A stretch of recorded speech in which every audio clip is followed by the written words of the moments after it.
who's going to kick us off with a NMC welcome and introduce our speaker. Thank you, Amy. Good afternoon, everyone. I want to thank everyone for attending this important webinar conference today. It is my pleasure to welcome you both to NMC and to this webinar, and it's particularly my pleasure to introduce our guest speaker today. Chaim Shapiro is the director of the Office for Student Success at Touro College. He's also a freelance writer, public speaker, and social media consultant specializing in LinkedIn. Chaim earned a master's degree in college student personnel from Loyola University in Chicago, and also studied in the Institutional Leadership and Policy Studies program, PhD program at the University of California, Riverside's Graduate School of Education. He has more than 18 years of experience working in college administration. Let us please welcome Mr. Chaim Shapiro. Thank you so much for giving us this presentation today. My absolute pleasure. Thank you so much for having me. By the way, you talk about the fact that I've been working in college administration for 18 years. I actually have students now that weren't born when I first started, which is kind of an interesting experience for me. But that's how life goes, and it's actually exciting to be here and exciting to be talking to the members of your college. Today, what we're going to be doing basically is go over your LinkedIn profile. And the half of the session, we're going to go straight down the profile and make sure you know how to optimize all the features that exist on LinkedIn to make sure that you're making a profile that puts your personal brand out there and gets you noticed. So we'll go through that for the first half of the session. After that, I want to focus on how to find jobs and how to turn some of the cold leads that you see in postings on jobs into warm leads. And after that, I want to talk about how to find and engage the right people can make a big difference in your profile and being able looking for jobs or whether you want to promote your brand. So we're going to go through all of those things.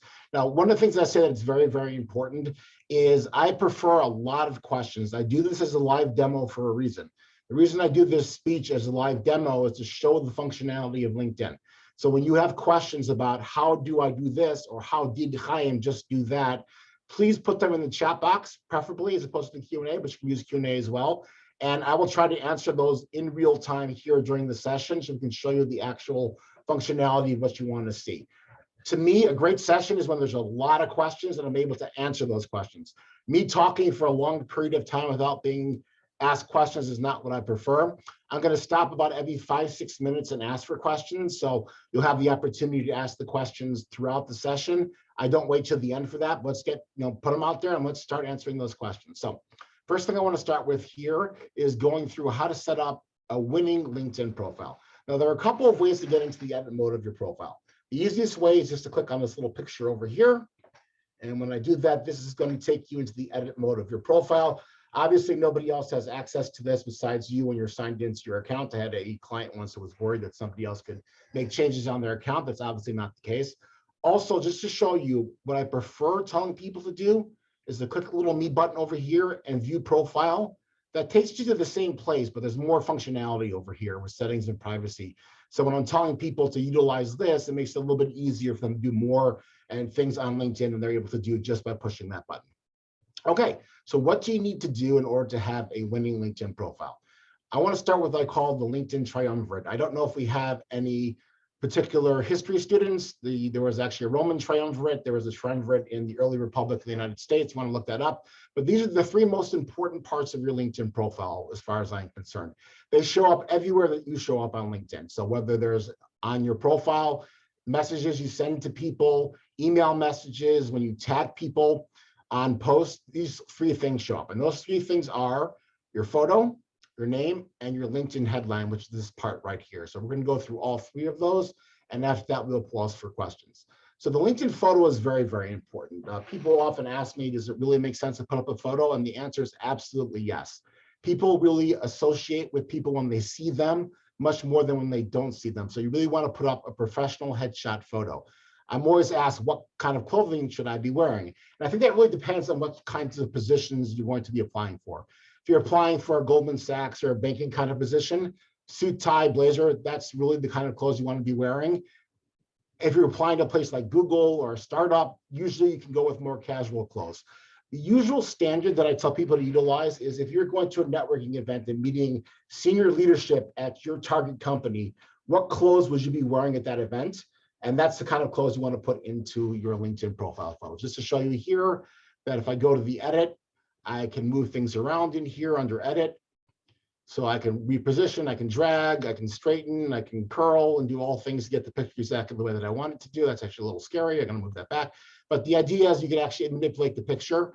What some people actually do if they can't afford or they don't want to spend the money on a professional photographer is to take a picture against a white background with a high resolution camera. That also does work.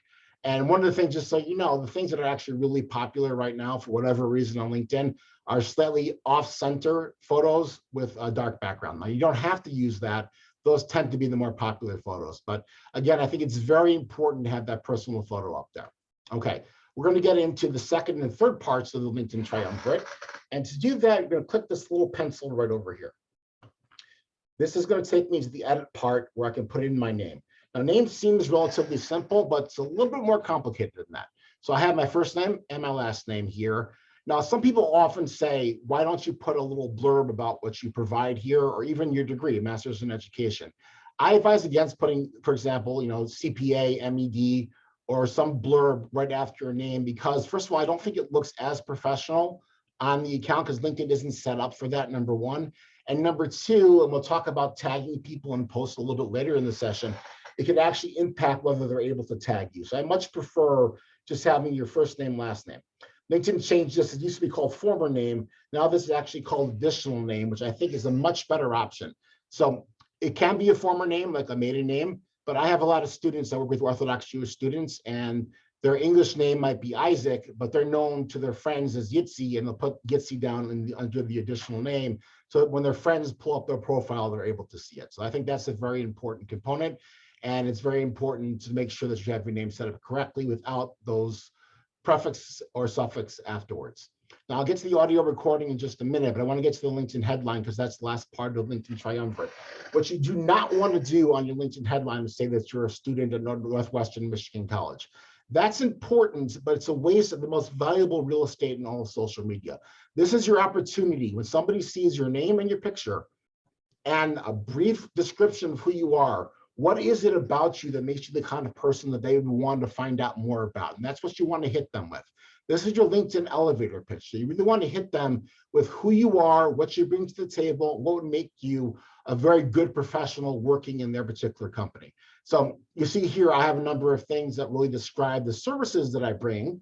And again, I'm trying to be a LinkedIn consultant and offer different speeches and those kinds of things. So I focus on that. I've seen a lot of students go things like aspiring computer science professional with expertise in lists of languages, volunteer weekly at Girls Who Code, things like that can be very valuable because you want to give them that hit between the eyes where they really see you and see why it is they should be engaging with you. Now, I'm going to get back into the contact information and show a couple more things there in just a minute, but I also want to show you this background image right here because this is also very important. The default is an empty screen, but I think people really want to take this and put up their own photos here. Now, again, as a person who gives LinkedIn workshops, I definitely like to say that I can give a great LinkedIn workshop and nothing presents that better than having a photo here of my giving a live LinkedIn workshop and these folks over here staring in sell me better than I could ever sell myself. So I've had computer science students that will put up pictures of just funky technology things. I've had CPA students put up QuickBooks kinds of things. So something like that that really helps promote your brand and who you are is what I would really focus on in that background image. Now I'm going to pause for questions here on the LinkedIn Triumvirate and the background image. And if Amy, if you can read those questions to me, that would be appreciated. Sorry about that. I was no problem. looking at, I missed what you said. I was looking at a question that was sent to me by a student in the chat, but it wasn't directed to you. No problem. So are there any questions about the LinkedIn Triumvirate, the name, the LinkedIn headline, the photo, and the background image? So far, no. Let's Okay. see. The only other thing I've had come in, so I've had students get job offers through LinkedIn, even though they aren't ready for a job. Is that saying the student is okay in those situations? So I would say that you always want to make sure that your profile is optimized, even if you're getting job opportunities. There are scammers also on LinkedIn. You need to be careful about that. But the more you do to optimize your profile, the better you are, and the more on target those jobs are going to be. So you definitely want to focus on getting job opportunities that are directed to you from legitimate places. And I think setting up your profile and optimizing it really gets you to that a little bit stronger and in a better place than otherwise. So I'm going to jump right back in here to this edit mode over here and show you. This is a change. Actually, last time I was presenting for different places last year, LinkedIn did not have gender pronouns. You could actually choose your preferred pronouns now. LinkedIn has the 3 that you could choose, or you can choose a custom one that best represents your gender identity. So I definitely recommend that people that want to do that, set that up and set it up so that they have their gender pronouns set on their profile. Over here, this is kind of interesting. I have an audio recording right here of my name. This is great for people with names like Chaim, because people really can't pronounce it. And what actually happens is if they go on my profile, and I don't think you'll be able to hear this, I don't have my sound activated. If they click this little button, they can hear me saying my name, Chaim. You can only set this currently on the LinkedIn app, so you need to do it on your phone. But I think it's a very powerful tool so people can understand how to refer to people and how to pronounce their name. As you know, a lot of people actually try to utilize this in different ways where they're trying to put their little blurb in again about what they provide. I advise against that simply because if you have a name like Chaim, you really want people to be pushing on that tab to figure out how to pronounce your name. And I'd rather not have it watered down by people doing other things. But if you want to record your name, you can do that on the LinkedIn app. And I'm just going to move down to one other thing I wanted to show you here. Very important to choose your industry on LinkedIn because this is highly searchable. And they actually changed this. It used to be a drop-down menu, and now it's actually searchable. So if I go back over here and put in, there you go, I could change that to accounting or whatever the one that I want it to be. So that's an important thing to do to make sure you have the industry that best represents who you are. You also see here I have my location. So my zip code, I actually live in suburban New York, but I put down New York metropolitan area because more people are familiar with that, obviously, than West Hempstead, which is the small little city that I live in. So I usually advise in Traverse City, if you're nearby, if you're not in Kalkaska, which we were talking about a little bit before, it might make sense to put Traverse City because it's something that people are more familiar with. So I'm going to click out of this and hopefully. There was a question that came in about the cover photo. There's a maritime student who wants to know if he drives ships. What would be a good idea for a cover photo? Would it possibly be a ship he's worked on? It could be, but I want him to just have a ship because it might look like it can come up with some way of working on the ship, showing what you do on the ship, whether you're running some computer programs, whatever it is you're doing on the ship. I think it'd be a little bit better than just having the ship because they might think it's a vacation picture otherwise. So I think, if you're able to get something that's a little bit more directed to your brand, that'd probably be a little bit better. Does that make sense? And then one other question just popped up. Would putting current work as an internship as your position make sense? Yes, it absolutely does. And we're going to discuss that in a few minutes, but I definitely would do that. And one of the things that I advise major companies is to come up with actually personalized background images for their interns. Very few companies I've spoken to have done that, but I think that'd be a very valuable way of them promoting their internship programs to people. But yeah, definitely put an internship. And we are going to actually get to that in just a couple of minutes. Now, before I do that, I also want to show you how to put your contact information up over here. Now, this is not intuitive at all, but you got to go and click on contact info right over here. Then you want to click this little pencil, and that's going to take you into the ability to edit your contact information. Just to show you that again. So if we go a little further down the page, come on now. And if we click on contact info, then click this pencil, this is going to give me the opportunity to put it in my contact information. Now you see here, I have my personal website here. Now you notice I have one chose as other here as opposed to personal. I'm going to show you why that is and why I advise, even if you're putting in a portfolio or a personal website, choose other. Let's go to add website right over here. And you see personal, no descriptive box. If I go to my portfolio, again, no descriptive box. When I go here to other, this descriptive box, whoops, shift, there we go. There it is.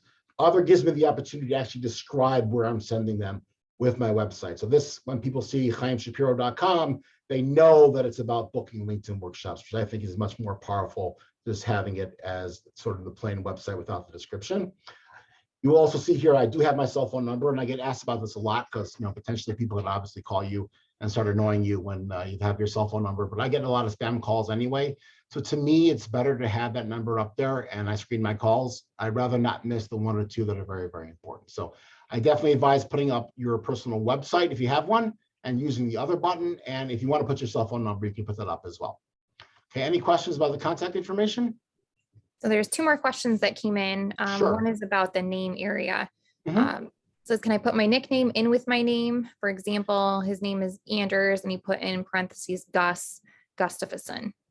Yeah, I think so. Again, if it's a professional name and it's not like a joke kind of thing, I think that makes a lot of sense. And I see students do that. Again, like I see a lot of Jewish students that will put the Yitzi as opposed to their Isaac name. So I think that makes sense as long as it's a professional, not like one of the names that they call you on the sports team, but one of the names that's sort of a nickname that's sort of standard and more professional. Yeah, I definitely think you can do that.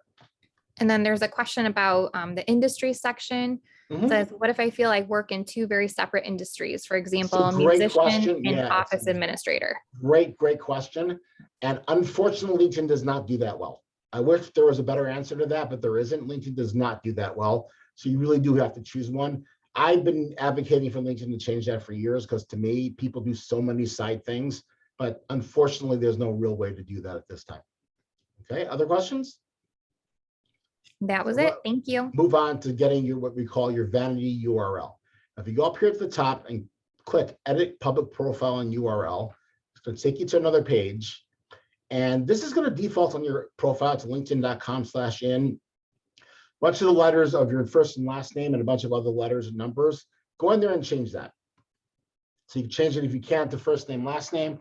If that's not available, you put a dash between your first name and your last name or an underscore. Potentially, this is the place, by the way, to put CPA or MED if your name is not available, but you want to make this more professional. And once you do that, linkedin.com/Chaim is at the signature line of all of my emails, because I know that then people can see it. And by the way, this is something most people don't realize. If somebody Googles your name and they're not logged into LinkedIn, this is what your profile looks like to them. So this is when somebody's not logged into LinkedIn and they Google your name and your LinkedIn profile comes up. You see here how my website is described with book LinkedIn workshops. That's one of the reasons it's very, very important. Just to show you here, you get to choose what shows up here. So I have my about section, which they call summary. Watch what happens over here when I click this little button. That goes away in real time. Now I like to have that so I can put it back, but the idea is you can really make sure that you're promoting yourself in the way that you want to promote yourself. So I definitely advise people to get that LinkedIn vanity URL and then use it as a signature line in your emails. Now, the next thing that most people ask me about is whether they should use the open to work badge on their LinkedIn profile photo or not. Now, if you look down over here, there's an open to and a blue tab. Sometimes it might be under add profile section. I have mine set already, open to work. I am very, very happy at TUR. I've been here 14.5 years, but if somebody offered me $1 million a year, I would most likely want to accept that position. So I have certain job titles and workplaces set up. So if recruiters who are using a LinkedIn recruiter product are looking for somebody with my skills, they can reach out to me. But this is not broadcast to anybody besides that. If you want to have the open to work frame on your profile, you need to go to all LinkedIn members and click save and watch what happens to my photo. There we go. Open to work shows up there. Now, if you do that, there's no way to remove it. And you'll see actually, you have to make sure the picture fits with it. So you might have to manipulate the picture like we showed before, where you go in here and you move things around a little bit just to make sure that the picture actually fits with the open to work. So you might want to move it over this way a little bit if you can, but that's how you do that. Now, the question people ask me, do I want to do that? And that's an issue of significant debate amongst LinkedIn consultants. About half of us think that it's probably not the best of ideas, and the other half think that it does have some value. To me, it's not the best idea because people look at your LinkedIn profile and see a snapshot of who you are. And I don't want the first thing they see is the fact that you're open to work. I want them to see what you bring to the table. So I think there might be something that takes away from your personal brand when you have the open to work frame there. Now, again, I would say about 50% of LinkedIn consultants disagree with me and would advise you to put that there. So you need to make a decision on your own. And you'll see here, if I go back to LinkedIn recruiters only, click the save button, and then I'm going to refresh this page, and that open to work is going to be gone. Now, people ask me, so if I don't have the open to work on my frame, how do I let people know that I'm open to work? And I think posting on occasion that you're open to new opportunities in an actual post is a much better way to do it. because people still see that and people still can engage with that, but it doesn't become part of your brand identity.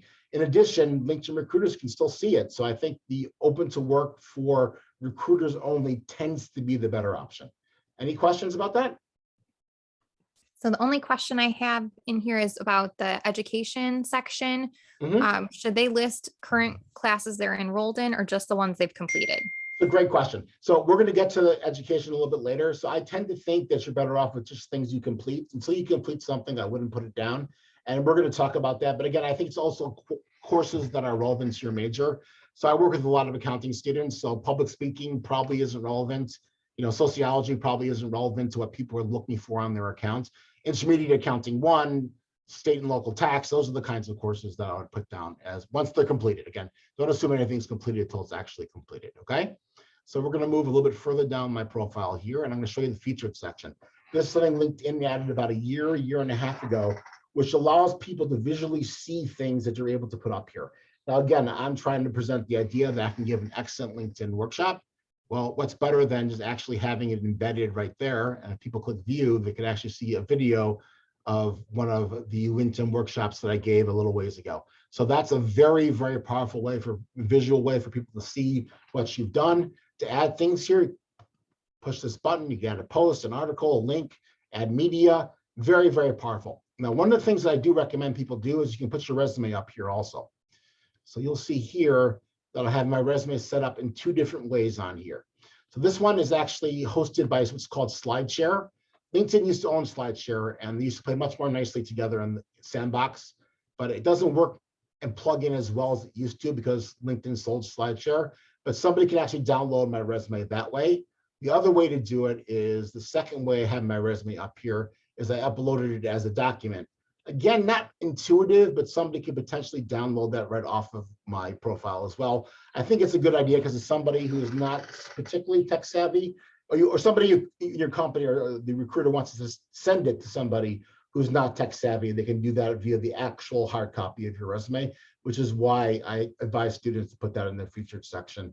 And also speak to your career services folks about making sure that your resume is ready to go before you publish it up there. So that's the featured section. I'm going to go to the about section down here, and then we'll pause for questions. So this is an opportunity to give more of a narrative of who you are.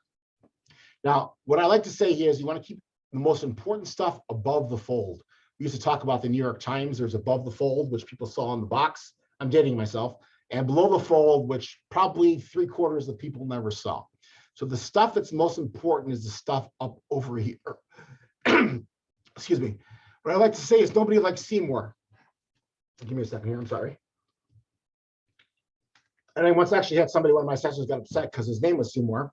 And I told him, I'm not talking about nobody likes a person named Seymour, but very, very few people are clicking the Seymour button to see the rest of this stuff. Your most important stuff in a narrative form that goes beyond what you can actually put into your LinkedIn headline would go here. You see I have my contact information here as well to make it easier for people to contact me. The rest of this stuff is highly searchable. And for people who are very, very interested in me and my account, they can actually search and take a look at this as well. So I think it's important to have, but really focus on the top stuff here at the top. And then the rest of it is stuff that would be important so people can do it in searches and whatnot, but not as important as the stuff at the top. The further down the profile you go and the more buttons you have to press, the less likely people are to actually see it. Okay, any questions about that? Nothing is coming yet. Change it. Okay, great. So we're going to keep moving down the profile here. And next I'm going to have work experience. Okay, so you see I've been at Touro College for a very, very long time. There's a couple of things here that are very, very important. So if you want to add a new work experience, it's the plus button. But let's just show you what I have here for Touro College. Now you see I have the Touro College logo over here. Now look what happens if I go down here to Touro College and I'm erasing this E. Look what happens. That logo just disappeared. So what you want to make sure that you do is go in here, and then when the Touro College logo shows up, there we go. Yes. That way you make sure that logo is next to it, looks more professional. Plus it will show up in searches. What I did here on my profile actually is that I just took bullets right off of my resume and posted them on here. Unfortunately, LinkedIn does not have a bullet feature, so I just cut and paste them off of my resume. They don't look perfect, but I think it's better than anything else you can do in terms of putting big blocks of text. people tend not to read big blocks of text. So you're much better off having that in bullet form. Okay, another thing I want to show you, because you can actually show progression in your same employment. So you see here, I've been the director of the Office for Student Success for 5 years.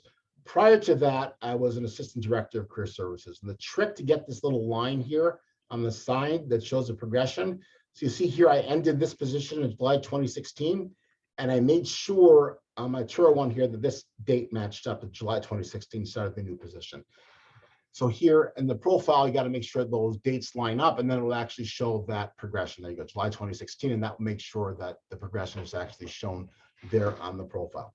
Now, I could also add some more rich media content here. I don't think many people see this, but it's a great way to add a little bit more to your profile. Now, before I pause for questions, I also want to show you, because the question I frequently get is, I'm doing 2 or 3 side hustles. Somebody asked us about doing multiple things. And a lot of times what was your primary job may no longer be your primary job. And one of the things you can do is, if it's a current position only, you can drag it up here, and that's going to change it on your profile. So now, should have changed it, there we go. And now that's the #1 profile that shows up. And if I actually go up over here to my LinkedIn, it switched it to that as well. So if you're doing your side hustle and your side hustle becomes your main gig, that's the opportunity to change that around. But again, it needs to be a current actual position that you're currently in, as opposed to a former position, in order to be able to do that. And whoops, I'm going to go in here and move this back. So I have my main job over there, so my boss doesn't get angry at me if he sees this. So you can actually here, on a resume, you're limited to 1 page. You're not limited to 1 page here. So you can put jobs that you've had in the past. I even have a job from very, very, very long time ago, when I was hauling furniture and working a register in a thrift store in Chicago. To me, something, very few people are probably going to see this, but the ones who see it see that I was willing to haul furniture, and I wish I was still physically capable of doing that kind of work, but I'm not. But the idea is, it gives a wider perspective of who I am, but I'm not limited by the normal resume 1-page limit. So I might as well put that down there. And if people are interested in seeing it and finding out more about me, that's a great way for them to do it. Okay. I'm going to pause for questions here before we get down to the next section on the profile. Questions? So just 1 or 2 questions just came through. So the first one, what if your current job doesn't really relate to your field? Okay, so I think you should probably put it, I mean, if you're working like as a waitress at a restaurant while you lost your college job. So I think it's worthwhile to put it and then have the industry set up as the industry that you're looking for. And sometimes people will put for under the title that it's their college job. So I've seen a lot of says, but instead of Turo college job, or whichever the name of the restaurant is in college job. But I think it's worthwhile to put up there. And if you're not working somewhere else, it will show up first. But I think it does make sense to have it up there so people can see what you're doing. Other questions? Is it better to put every job you've ever had, or just the most recent? I am in my 30s and I've had lots of jobs. So I've had a lot of jobs also. Again, as long as they've been positive experiences and you were there for a while and you have positive things to say about it, I don't see any reason not to include it. Very few people are going to see it and scroll all the way down. But if they do, and they see that, here I am, that I did all 9 experiences, there you go, shows how long I've been working. But they see that I was willing to do that kind of work many, many years ago, was schlepping furniture and working a register. That to me is an additional positive. So I don't see any reason not to include that. Okay. Okay. So I'm going to move on to the next section here, which is going to be your education section. I'm going to go through this relatively quickly, but the thing that you need to know here is you want to make sure, again, that you sync it to your college or university. So see the logo over here. If I get rid of that E, same thing happens. It gets rid of that. I want to make sure that I sync it to UC Riverside. That way I show up in your alumni feature and it looks more professional. Anybody here a big NCAA basketball fan? Or any kind of NCAA basketball fan? As you might know, Loyola University did very, very well in the tournament a few years ago and did okay last year. So actually during the tournament run, I switched these two. I pulled Loyola up to the top and put UC Riverside down a little bit further, even though that's the more recent one, because that's what showed up in my profile. Up at the top was Loyola when people were all talking about Loyola. And then after the tournament, then when things went back to normal, I just simply went right back in here and changed that again and moved UC Riverside again, which is the more recent and the higher level degree study right above that. And you can include some activities you've done in courses and all those other things. So you see here some of the chairman and speaker of the student senate and things that I did at Northeastern Illinois University are listed very specifically there. Okay. Next thing I want to go to is the skills section, and we'll pause for questions after the skills section. So I go down here to skills. Now you have the opportunity to put up to 50 skills here. The only ones that show up here at the top are the top 3 skills that you list. You want to choose those wisely because you want to make sure that people see it. Again, very few people are doing the see more. Very few people are clicking see all 44 skills. So you want to make sure that people see the ones that are most important to you. Now you can add skills very easily. Going over here, it'll give you some that might be relevant to you, but you could add any other one. Adobe, financial accounting, whatever it happens to be, you could add those things. But let me show you how to reorder this. You see here that I'm endorsed for LinkedIn by Lindsay Pollock, who was actually one of my mentors and somebody I learned. I don't know if she'll take credit for it, but I like to say that she taught me a lot about speaking, and I've learned a lot from her. I'm nowhere near as good as she is, but so that means a lot to me that she actually endorsed me for that. But if I want to reorder these, I would go in here and click reorder. Now watch what happens here. So I have the top 3 up here. Let's move program development up to the second one. And I flip over here, it's going to change it it should change it in real time if it actually works. There you go. Program development shows up over there. So you want to focus on the ones, the top 3 that are most important. Plus, by the way, if you are endorsed by people who are highly skilled at these things, who are name brand people, Dr. Katamanolis is also a name brand person. So that's one of the reasons I try to have things with his endorsements up towards the top. But you want to really focus on the top 3 that are the best things that sell you and your brand and what you're trying to do in the best way. Now, I'm going to move program development back down. And I also want to show you, because one of the common questions I get is, well, how do I know which skills are the most important skills to put up there for my profession? And there's a way to actually find that out. And this is a hack that I came up with. So I'm not sure many people are doing this, but we're going to go to General Motors here as a potential company that would be an employer. If I go to their company page, I scroll down here where it says people. This is going to give me some data about things about people who work at General Motors.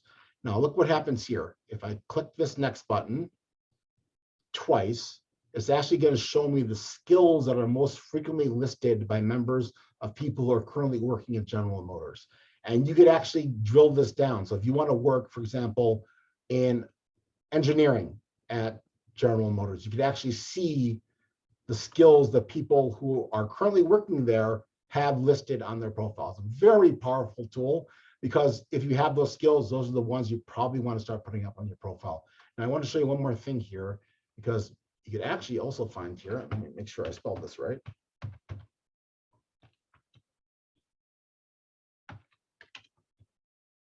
There we go, Northwestern Michigan College. And we could actually see the people who work at GM, who went to Northwestern Michigan College, their skills, and take a look at this here at the bottom. It actually shows you who these folks are. So potentially you could find out more about them and actually reach out to them and ask them information about potentially getting a job there at General Motors. So I think it's a very powerful way to make sure that you are actually using the skills that you want people to see. Again, the most important ones are the ones you want to have the top 3 there. And then obviously you could add the other ones below it because they're highly searchable, even if very few people are actually going to push down and see more on those. Okay, questions about skills? So I have 2 questions that came in. Is there a good place to include military experience? And then how do you get endorsed? Yeah, so that's 2 great questions. So military experience, I think you just put U.S. Army as employment. I've never been asked that question. That's, I think, how I would do it. But I'd also make sure that I know for a lot of military folks, they have these skills translators that translate the skills that you had and what you did in the military to skills that are more marketable in the professional world. So I would try to utilize that. So when it comes to skills, you need to set yourself up. You want to get endorsed. Your settings need to be where you allow people to actually endorse you. I think that's over here. Let's see if I can find that. Endorsement settings, here it is. So I want to be endorsed, and you could ask people to endorse you, but they need to do it on their own. So I happen to think endorsements are not as valuable as recommendations, which is the next thing we're going to talk about, because people are very quick to click endorsements. My philosophy is if I endorse somebody, I stand behind that endorsement, but most people don't. They just endorse people because they endorse them. So you can ask people to do it. That's one way to do it. But I think the better idea is put your stuff up there. And by the way, more likely the people that see at the top 3 are the ones that are going to get endorsed the most. but it doesn't mean as much as the next thing, which are the recommendations, which are right down. Close this out. Right down over. Oops, I have to push. Actually, click it. There's the one thing that didn't work. I told you guys about that before. All right, so we go down here to recommendations. These are much, much more important to me because here's an opportunity for somebody to actually give you an actual descriptive idea of what it is they liked about what you did. So you see here, somebody from one of my last workshops gave me a great recommendation saying what she believed was important about that particular workshop. That sells me very, very well. I usually advise people to get between 3 and 5 endorsements, or sorry, recommendations at least, because I think at that point it starts to show up a little bit higher on your profile. And I think it's important to get it from people who are relevant. I mean, you're not looking for your roommate here, you're looking for somebody that you work for, a professor, you know, vice president of the college, and those kinds of things. So if you want to ask somebody for a recommendation, just click the plus button, ask for a recommendation, and then you can start typing in the person. Let's see if we have Amy on here. There we go. So I can go in here and I could actually ask Amy for a recommendation. Whoops, I didn't push that right. There we go. I could ask her for a recommendation afterwards and select the relationship. Important thing here, don't just leave this yet. This is just the generic. I would say to Amy, thank you so much for having me speak at the college. And if I actually wanted to ask her to endorse me, I would tell her, you know, when I spoke and all those other things. Give more information and make them more likely to be willing to do it. Now, a common question that I get is, well, what happens if somebody sends me a recommendation that I don't like? And good thing is nobody can actually post a recommendation on your account without your permission. You have to actually approve it. So I want to show you something here. I click see all pending. Here is somebody. Perfect Liars for Free was trying to troll me into putting the fact that I'm a perfect gentleman onto my profile. And I assume he would think it's very funny because, you know, if he calls himself a perfect liar, he can't put that on my profile. I have to approve it on my profile, which I haven't, which is why it doesn't actually show up. Let me just see one more thing here, because one of the questions they often get asked is if you want to ask somebody to change something, you could actually ask someone to revise the recommendation. So if you want them to add and feature a particular point, tell them exactly, specifically, like it says here, what you would change, but they have to do it. You cannot do it for them. Obviously, you cannot change it and have it changed for them. They would have to change it and then resubmit it, and you would have to reapprove it. Okay, so that's the recommendations, just to show you here that LinkedIn put their other sections part, made it pretty easy. Add profile sections. There are other things you could add here. The core is what you start with: education, position, skills, but you could also add recommended things, and that's the featured section, which I really recommend that you do. If you have license and certification, CPA, your courses, recommendations, I advise to be part of the core. And you can also add things like publications, volunteer experience, patents. I once had a client actually that had a patent, which is kind of cool. But those are other things you could add to your profile to make it more robust. If you have good stuff, add it. There's no reason not to. I think it's a good idea to add those things if you have those things to your profile. Okay, so that's the top to bottom of how to set up your profile, optimize your profile. Before I move on to looking for jobs, I want to see if there are any questions. Yes, we had one come through. If your recommendations are old, do they still matter? So I think they matter, but I think I would try to get more updated ones, because obviously if somebody looks back and they see that the last recommendation was from, and they're actually in order of when they were given, and somebody looks back and sees this wasn't so long ago, but if someone looks back and the first recommendation you have is from 2012, they're probably going to say, you know, that probably doesn't mean as much, because I'm more interested in who you are now when I'm looking to hire somebody than who you were, you know, 10, 15, 12, 10 years ago, whatever it happens to be. Other questions? Okay, great. We're moving along nicely. So I want to get into jobs. So people always want to know, how do I find jobs on LinkedIn? And more importantly, just finding jobs. How am I able to set it up so when I'm applying for a job, it's not just a cold, what we call slush pile application, but I actually know people at those jobs. So I'll click the jobs tab right up over here. That's up at the top. And you will see here, I set up a couple of searches that I did before: computer science in Traverse City. And this is going to give me jobs that are currently available that meet that criteria in Traverse City. By the way, experience level, let's say you wanted an internship, you could change that and it'll show you the results for that as opposed to what we currently have there. Now, I'm not going to have that down there right now because I practiced this before. But the reason that's important is actually when you get the right criteria, company, job type, whatever it happens to be, you can set up an alert and it'll send you that alert either daily or weekly, depending on your preferences. Great way to make sure you don't have to constantly check this back and forth. So I definitely recommend that you set up those job alerts. Now, here's probably the more important part. I'm not sure why it's not turning out, but that's fine. When you're actually taking those jobs, and let me clear out the internship one because I want to show you an example I had here before, and it's not clearing out. Reset. There we go. That'll do it. Should. Okay, so it's still doing it. Okay, so just to show you here, for example, we'll go to this one down over here. So if I wanted to work at Adobe, and this is a job that I'm interested in Michigan, I could apply. That's one way of doing it, but look what I have here. This shows me that I have 8 connections that I am connected to on LinkedIn who work at Adobe. So I can go on here and say to Ben, for example, or Maggie, send them a message. Hey, I'm looking to apply for a job at Adobe in Michigan. Can you give me some ideas about what to expect or what I should do in terms of the application? And that could turn your cold lead into a warm lead because you're actually talking to somebody that you actually know. In addition to that, you'll see here that I have 2 company alumni, meaning 2 people who worked at Turo, whether I'm connected to them or not, are currently working there. So Vital is one of them. So I want to reach out to her and say, hey, remember when we worked together at Turo for 10 years? I'm looking for another job and I'd like to talk to you about applying for a job at Adobe. And the last one here is there are 33 school alumni from UC Riverside, it should be, that are actually currently working there. That could also be a way for you to reach out to them and try to have one of your fellow alumni help you as well. By the way, it's set to UC Riverside because that's the one I have at the top.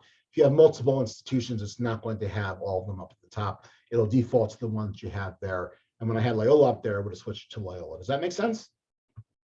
Any questions about applying for jobs? And set up those alerts, because you definitely want to have those alerts set up so that it's sending you an email so you don't have to check it frequently and you don't just go right over to it when the time comes.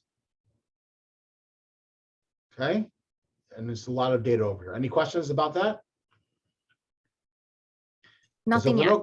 Yeah, there's no questions about that. I want to show you a really cool tool, and I talk about this in my advanced LinkedIn class, but I just don't think you could avoid talking about this because basically a lot of places are doing video interviewing nowadays. Sometimes you don't even meet with a real person. Turo's doing a career fair in a week, and we're actually doing it virtual. So we have video interviewing, and most people aren't aware of the fact that LinkedIn has a free video interview prep tool. So to show you how I got there again, jobs, interview prep here on the left rail. And this gives you the opportunity to practice your interview questions. Now here's one that I practiced before, my answers. I scroll down here to, I had it was this one. You'll see here that I can actually see what I did, so I can watch it and give myself some evaluation as to how I did and what I think. But in addition to that, here it gives me an actual AI readout of how I actually did. So I can actually see with the video playing how my words per minute moved, my pitch variation going up and down. I use filler words intentionally, and you can actually push that and it shows you exactly where you used it. Very, very valuable data because this is an opportunity for you to be able to see yourself and what it is that you're doing when you're interviewing. Now, most AI systems that that employers use will have a lot more information than this, but it's a great way to get an idea of what you're looking like and what you're and how you're presenting yourself. Another great thing is here, I can actually go into request feedback, and I'm going to put it in one of my colleagues here at Turo, but I could actually send her a message saying, hey, Sarah, colleague, but you be the career services professional, can you check this video for me to make sure that I'm doing it correctly?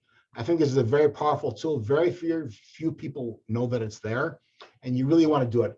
Just go to the practice button, record a video, and when you click, you'll see my shirt here, click on this, it'll give you a countdown timer, then it's going to actually record it, and then you have the opportunity to share it. So again, I talk about this much, much more in my advanced class, but I think it's a very powerful tool that people actually aren't using effectively or enough at this point in time. So I'm going to move on to engaging and finding the right people. Before I do that, I want to see if there are any questions on what we talked about right now. No updates on questions. Okay, great. Okay, great. So one of the things you want to do, and you can see here on LinkedIn, one of the things that I do is I post pretty regularly because people can see what I'm posting and engage with me. And one of the things that people that are starting out want to do is make sure that they engage with people who are relevant to their field on issues that are of importance to their field. So how do you do that, and how do you find the messages that are most relevant to you? So I'm going to the search tab over here, I put in inflation before because that's a big topic that everybody's talking about. So inflation is tab up over here. Now, if I click the post button, this is going to show me posts people have made about inflation. So this is a person who looks like a member of parliament in Canada. So it might not be relevant to me. But let's say this financial advisor is somebody I'd be interested in, or they're talking about something I'd be interested in. This gives me the opportunity to give value add to what he said in a comment to him. Couple things here. First of all, you want to add value. It's not just, hey, nice post. Now, I teach a class on Canvas, and when I get that as the feedback from a student about somebody else's post, I just completely reject that. That doesn't say anything. Tell me about what the article says and what you thought about it. This shows me your expertise. But also do this. Make sure that you click the add button and make sure to tag that particular person. Remember we talked before about not putting your MED or your blurb in there because it can make it hard for people to tag you. That's where the tagging comes in. And I'll show you why this is important. I go to some of my notifications that I've had here before. So you'll see here, oh, you can see this right here. Elliot Goldberg actually mentioned good luck and tagged me, Chaim Shapiro, about this actual session over here. So I see that individually. If I scroll down over here, she and 4 other people commented on my post. She happens to show up, but I don't necessarily know and get a notification of those 3 other people unless I go back in there and I tag that person. Then they will definitely, well, if they're looking at their notifications, they will see it. Then Super Bowl commercials was a huge thing that people were talking about. And I hit people instead of posts. I want to go back here. Go to Super Bowl commercials. And again, you're able to comment if you're in marketing on things that people are saying about, sure why it keeps doing that, but things people were saying about that. So go to posts. There we go. So I can go down over here and again, make a substantive comment to what they're saying. And again, that's very, very important because it helps you build your brand and people can see who you are and they can see what you're saying. And you start building this recognition of you as a person that's of value to other people and that are adding things of value in your particular field. Now, it takes a little time to find the right words that might work for your field. You know, it could be different internet things, Super Bowl commercials, automotive engineering, whatever it is that the words are that people in your field are using. Once you find them, I'd be checking them on a regular basis to engage with the people who could potentially then become of value to you. Questions? I think I saw a question pop up there. Yes. What are your thoughts on current employer noticing that you are updating your profile and may actively be looking for another position? Great question. So I get this question all the time. So what happens if I'm updating my profile and people think, well, it must mean you're looking for a new job. So what I usually advise people to do, and this is very, very true. I always tell companies, you want to have people working for you with great LinkedIn profiles because you never know what sales or what people are going to engage with your company via a great LinkedIn profile. Now, is it possible they won't buy that? I guess it's possible, but I think that idea makes a lot of sense. And I actually work with a lot of corporate clients to make sure that their people working for them have LinkedIn profiles that are optimized because, again, potential customers and clients see it, and even potential employees see it. So when somebody's looking for a job in a company, they see a great LinkedIn profile at that company, that's somebody that they'll be willing to engage with. So that's sort of how I advise people do it. But again, anything you put on social media is obviously public. So is it possible to do it? Yes. Is it possible to do it and they won't buy that excuse? Definitely possible. If that makes sense. Okay. You guys still hear me? I just got a message on my machine that my speaker closed down. You can hear me? Yes, we can hear you. Okay. Oh, I see what happened there. My thing got pulled out. There we go. That should do it. There we go. Sorry about that. Okay. I want to show you another thing here that actually a very powerful way when you start posting on your own. And I did this just a couple of days ago. Let's see if it still shows up under my status here. Let's see, activity. It might have dropped to the bottom. So I'm going to see all activity here. And I'm going to posts. You see, this is the one from today. By the way, take a look here. So I got 79 views on this one. I got 82 views on this one. Not many, basically, is what I'm trying to say. But look what happens when I go down here to a poll that I posted just the other day. Now, this is a poll that I posted. You'll see here I have 6,500 people viewed this poll and 258 people voted in it. Now, by the way, anybody want to try to answer this question? Oops. What weighs more, a pound of gold or a pound of feathers? Without Googling. Anybody want to take a guess?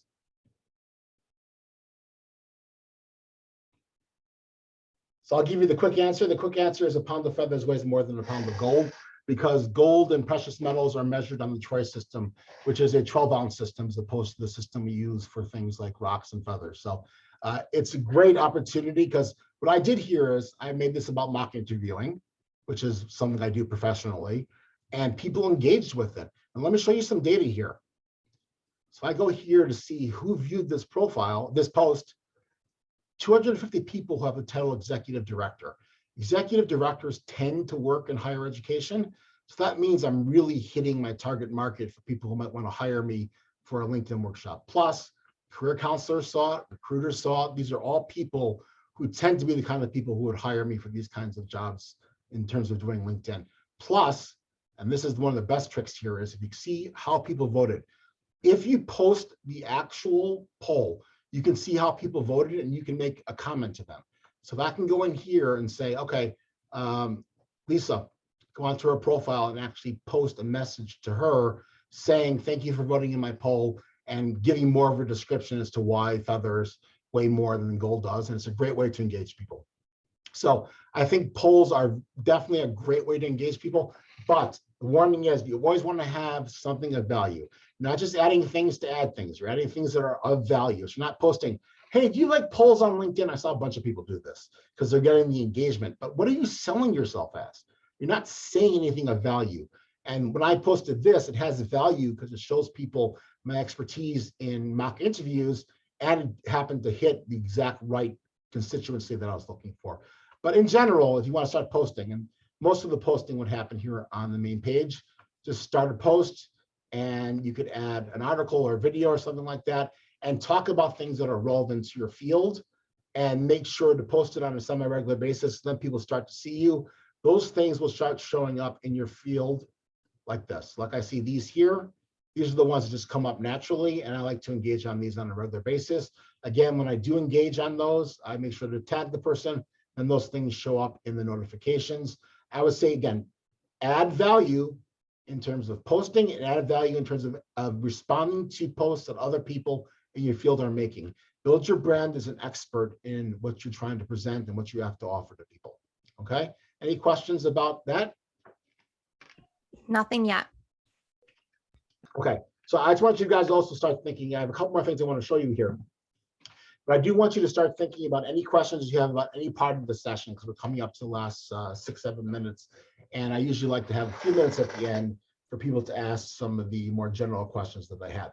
Now, one thing I advise people do on a regular basis, you see here, I've had 800 people view my profile over the last 3 months. I have a premium LinkedIn account, and to save you the question, it's not worth it for most people. But I can see here people who viewed my profile. Now, I have access to all 800 of those people. If you don't have a premium account, you'll be able to see the last 5. But to me, this is a very valuable way to engage with people. I sent her a message, Sophie. By the way, you see here, Shangi, she has her Hebrew name there. That's exactly what I was talking about earlier today. So that's a good example of that. But when she viewed my profile, that's a buy signal. So I sent her a message to follow up to see how I could be of assistance. So if somebody sends me a buy signal, in my mind, there's no reason not to follow that up. So I usually try to follow up when people view my profile with a message, not a hard sell message, just something friendly. Thank you for viewing my profile. Please let me know how I could be of assistance. And I get a significant amount of people that respond to that in a very, very positive and effective way. So I'll be checking that on a regular basis. Now, again, I have this because I get a lot of people viewing my profile. So I want to make sure I have all 800 up there. For the vast majority of students, you're not going to need to have all 800 up there. And you're not going to have it moving so quickly that you can't check it on a regular daily basis to see who is actually viewing your profile. And then you're actually able to go in there and send them a message. Okay. The last thing that I want to really show you is how to send connection requests that actually work, and make sure that the people that you're sending to actually see what you're doing. So let's just find somebody. Let's actually go over here. Profile. Anybody want to be a test case for a search? Oh, we could do Amy actually, but I think I'm connected to you already. There we go. So you see, I'm already connected to her. But you see over here, I have people that I'm not connected to that are also affiliated or connected to her somehow. So let's assume that because I wanted to connect with Amy, I want to connect with some of these folks. What you want to do, and here's the big mistake, do not click this connect button right here. That'll send a generic message. You do not want to send a generic message. What you want to do is click on Trenton's actual here, and then you click the connect button. And I'll show you why this is important. This allows you to add a personalized note. So if you guys are going to send me connection requests after this, personalize it. Hi, Chaim. Thank you so much for presenting your LinkedIn workshop at Northwestern Michigan College today. I'd like to connect with you. Those kinds of connection requests get much higher response rates than do ones where you don't actually have that message. Plus, the other great thing is that once the person accepts that, it actually syncs to your messages. So you'll see a history of that when you go to your messages, where people are able to see that and other times and places. So I think it's very, very important to make sure that you write that personalized message. And you'll see here, I believe I kept an example here, right? So she might be a great person, but I have no idea why she wants to connect with me, because she didn't include that personalized message. So I haven't accepted her. I want to think about it a little bit more, but I'm less likely to accept it. Again, not to use her as the example, because she didn't personalize, and I can't see why it is she wants to talk to me. And currently, you see here, I have almost 26,000 connections, which is a lot. And I can be much more selective in terms of the connections that I accept. So I don't have to accept pretty much anybody to build my network. So I already have a significant network. Okay, so we got about 3-4 minutes left. I want to see any questions about anything we talked about today, or anything I didn't address that you really wanted me to address. So a couple more questions came through. Is there a way to change my LinkedIn profile without it pushing through to all who are my contacts? Great question. Yes, there actually is. So if I go down here to the edit mode of my profile, and usually when that happens is when you set up something new under your employment. So we're going to go into Truro College here and click this button, and there should be a thing up here at the top. There we go, notified network. I have this set to off. So that way, when I make a small change to my LinkedIn profile, what I did, and I just added a new assignment or new achievement, it doesn't send a message to everybody that I changed jobs. We would set this to on if you change jobs and you start working at another college, but set that to off as the standard. And this is how you have it on, off, just toggle it. And that way you'll avoid making having it shared to everybody out whenever you make any small changes to your profile. Great question. Thank you. And then there was one more. Sometimes I get connection requests from someone I do not know. Is it more important to have quantity or quality? So that's a great question also. So to me, I think there's a couple of things you need to take into consideration. So I usually advise people what you're trying to get to is more than 500 connections. Because when I have 500 connections up over here, and I'll show you over here. So you saw before I had 24, almost 25,000. This just says 500 plus. So whether you have 501 or you have 25,000, people, when they see your profile, are going to see that 500 plus. So I am much more willing to accept profiles for people who are not spammers. So you want to make sure they have legitimate, they have a picture, they have a description, they look real. I once got one request from Robinhood or Sherlock Holmes. Obviously, you don't want to accept those. Once you get above that 500, I think you be more selective and start accepting people that might be relevant to your field. Usually at this point, I don't accept money connection requests for people outside of the United States. There's a 30,000 limit, and I'm pretty close to that. So usually most people outside of the States will not be relevant to my business. So I tend not to accept them. But beware, there are spammers out there who are looking to connect with people to steal information off of their profile, their cell phone number, their email, whatnot. So you want to be careful. And again, to avoid it on your side, always make sure to send that personalized connection request so people see why it is you're connecting with them. Do we have time for one more question? If there is one. I don't have any more questions unless anyone wants to type one in. Oh, here's one. Yes. What are some attributes of LinkedIn as compared to other social media? Great question. So LinkedIn is the professional networking site. So as opposed to how you would put on Facebook about a particular party that you went to, or something that your fraternity did, you're focusing on your professional self and presenting your professional self on LinkedIn. So this is your opportunity to talk about things that are relevant to your professional brand as opposed to your personal brand. So again, usually you're not going to put pictures of your family up here. There can be rare occasions where you do. You're focusing on the professional things that you bring to the table as a professional, either to make that visible to potential employers or to potential clients. That's a great question. And I think that wraps up our time together. Unless there's any other last minute questions, I want to thank you so much for the opportunity to come today. This was really great, and I enjoyed the questions and really enjoyed the back and forth. So thank you so much for the opportunity. Do you have time for one more quick one? Absolutely. Is there a way to protect information so that private contact information is not so public? And Yeah, just there is a open way to do that in the recorders? settings. There's a way to set up in your settings. And I didn't practice this before, but there are privacy settings where you can actually sign in security. Let me just see where this is. I'll have to talk to the person about this afterwards. There are site preferences and probably under sign in security. There we go. You can change what is available for people to see and account access. So you can change that. So you can do that, but it's limited. It's not a complete blocking of things. So you need to be careful. And again, you want to try to avoid putting out information to people who are scammers and spammers. But again, you have some limited access to hiding some of those things from people. Well, thank you so much, Chaim. We appreciate it. This was wonderful. Thank you. I really appreciate the opportunity. Hopefully in person next year, by the way. That's what I'm telling people. Yes. Love to come down there. Been a while since I've been to Northwestern Michigan. Yeah. All right. Thank you so much. Great. Really appreciate it. Thank you everyone so much. And we'll have a recording available for students in the coming week.